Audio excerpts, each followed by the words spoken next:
What are you doing on my ship?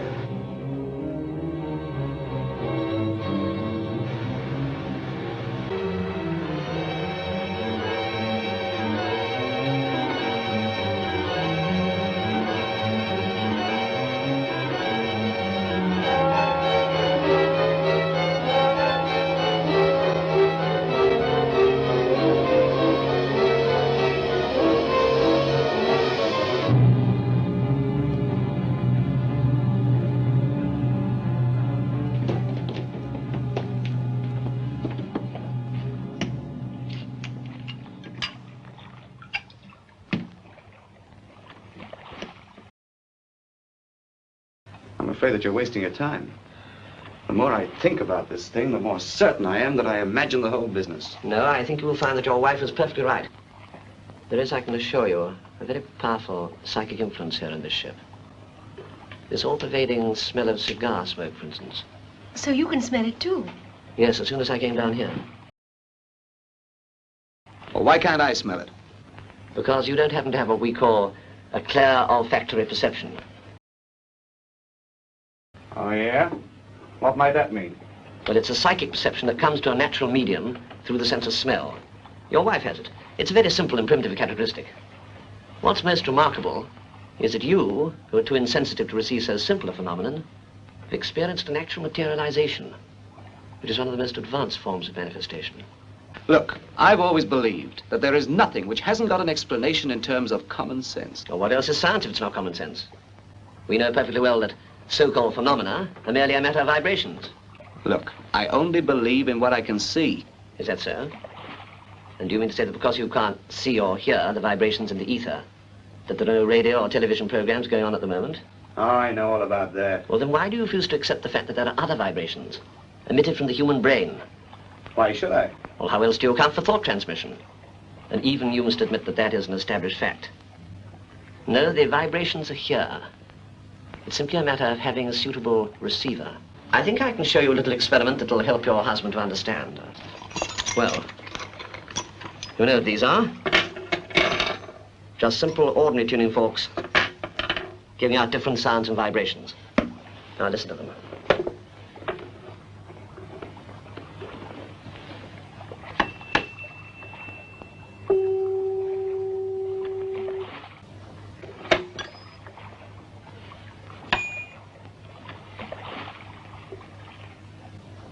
Well, they don't all make a noise. That one, for instance. I can't hear anything. Can you, Guy?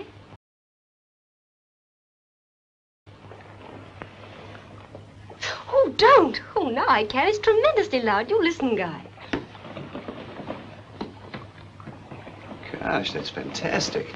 It's inaudible until the vibrations get right into your skull. Well, so you find no difficulty in accepting that as a demonstration that there are several ways of hearing things.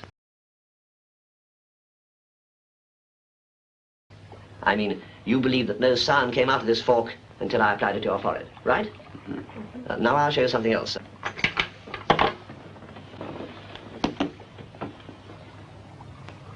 Now, do you hear anything? No. Raise that glass to your lips, will you? Can you hear anything now? No. Would you mind pouring some water into it?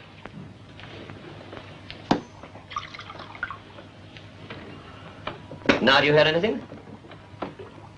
No, nothing. Take a drink of water, will you? That's extraordinary. I can hear it now, the moment my lips touch the water. Why is that? Well, it's quite simple. The water picks up the vibrations and acts as a resonator. The waves you can't hear are picked up by the water, and when you touch it, they're transferred to you on a wavelength you can hear. Oh, I think I begin to understand. Now, you'll understand more in a moment. Mrs. Thornton, do you value this glass? I mean, may I break it? Yes, of course. It's only a cheap one. Watch this.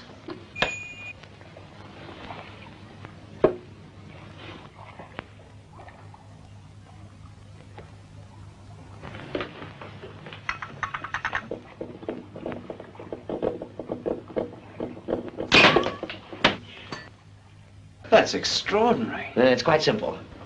You've seen the glass pick up and store vibrations when it had water in it.